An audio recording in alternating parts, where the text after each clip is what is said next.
ಇಂದು ನಾಗರಿಕ ಸೇವಾ ದಿನ. ಅದರ ಅಂಗವಾಗಿ ಪ್ರಧಾನಿ ನರೇಂದ್ರ ಮೋದಿ ದೆಹಲಿಯ ವಿಜ್ಞಾನ ಭವನದಲ್ಲಿ ಸಾರ್ವಜನಿಕ ಆಡಳಿತದಲ್ಲಿ ಶ್ರೇಷ್ಠ ಸಾಧನೆಗಾಗಿ ಪ್ರಧಾನಮಂತ್ರಿ ಪ್ರಶಸ್ತಿಗಳನ್ನು ಪ್ರದಾನ ಮಾಡಲಿದ್ದಾರೆ. ಕಾರ್ಯಕ್ರಮ ಇದೀಗ ಆರಂಭವಾಗಿದ್ದು, ಅವರು ನಾಗರಿಕ ಸೇವಾ ಅಧಿಕಾರಿಗಳನ್ನು ಉದ್ದೇಶಿಸಿ ಭಾಷಣ ಮಾಡುವರು. ಇದೇ ವೇಳೆ ನಾಗರಿಕ ಸೇವಾ ವಲಯದಲ್ಲಿ ಪರಿಣಾಮಕಾರಿ ಕಾರ್ಯನಿರ್ವಹಿಸಿದವರಿಗೆ ಪ್ರಶಸ್ತಿ ನೀಡಿ ಗೌರವಿಸಲಾಗುವುದು. ಗುರುತಿಸಲ್ಪಟ್ಟ 5 ಆದ್ಯತಾ ಕಾರ್ಯಕ್ರಮಗಳಿಗೆ ಮತ್ತು ಸಾರ್ವಜನಿಕ ಆಡಳಿತ ಸೇವೆಗಳ ವಿತರಣೆ ಇತ್ಯಾದಿ ಕ್ಷೇತ್ರದಲ್ಲಿನ ಹೊಸ ಆವಿಷ್ಕಾರಗಳಿಗೆ ಒಟ್ಟು 16 ಪ್ರಶಸ್ತಿಗಳನ್ನು ಈ ವರ್ಷ ನೀಡಲಾಗುವುದು.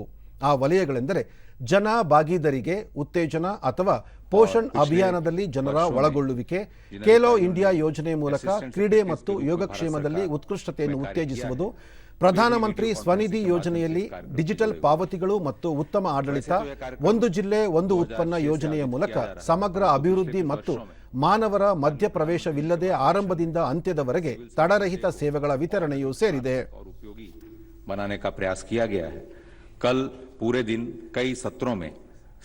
ಇದೀಗ ಆ ಕಾರ್ಯಕ್ರಮದ ನೇರ ಪ್ರಸಾರವನ್ನು ವೀಕ್ಷಿಸಬಹುದು.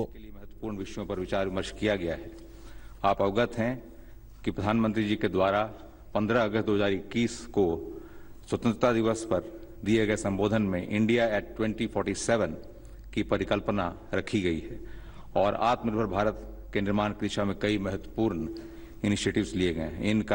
इस कार्यक्रम में इन दोनों विषयों पर कल गहन चर्चा की गई है. इसके अतिरिक्त पीएम गति शक्ति, पीएम स्वनिधि योजना, one district one product scheme और एस्पिरेशनल डिस्ट्रिक्ट प्रोग्राम के अंतर्गत सैचुरेशन अप्रोच पर ब्रेक अवे सेशंस का आयोजन किया गया. इन सत्रों में लिए गए निष्कर्षों पर आगे की कार्रवाई की जाएगी. लोक सेवा में उत्कृष्टता के लिए prime minister's awards civil services day की एक महत्वपूर्ण हाईलाइट है.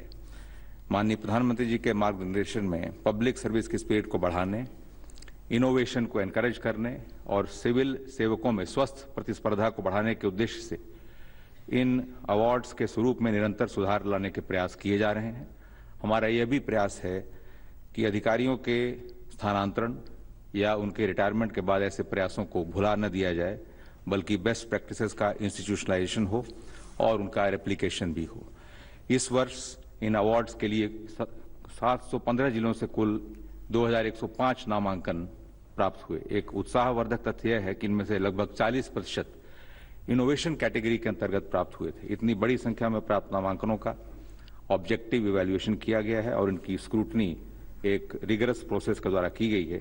जिन संगठनों को और अधिकारियों को आज पुरस्कार मिलेगा, मैं उन्हें हार्दिक बधाई देता हूं. जिनको पुरस्कार नहीं मिल सका, वे भी बधाई के पात्र हैं, क्योंकि उन्होंने अत्यंत सराहनीय प्रयास और कार्य किया है. जैसा कि आप सभी को ज्ञात है, माननीय प्रधानमंत्री जी का सिविल सेवकों को प्रोत्साहित करने पर विशेष बल रहता है. इस कड़ी में उन्होंने न केवल वरिष्ठ अधिकारियों से लगातार संवाद करने की परिपाटी स्थापित की है, बल्कि अपने व्यस्ततम कार्यक्रम से समय निकालकर हर स्तर के पदाधिकारियों और नवनियुक्त अधिकारियों से भी इंटरेक्शन किया है. इस उत्साहवर्धन के कारण अधिकारीगण एक नई ऊर्जा के साथ अपने दायित्वों का निर्वाह कर रहे हैं. इन शब्दों के साथ पुनः माननीय प्रधानमंत्री जी का आभार व्यक्त करते हुए मैं उन्हें आश्वस्त करना चाहूँगा कि हम सभी सिविल सेवा के हाईएस्ट स्टैंडर्ड्स को मेंटेन करते हुए नए भारत की उनकी परिकल्पना को मूर्त रूप देने हेतु पूरी प्रतिबद्धता और तन्मयता के साथ कार्य करेंगे.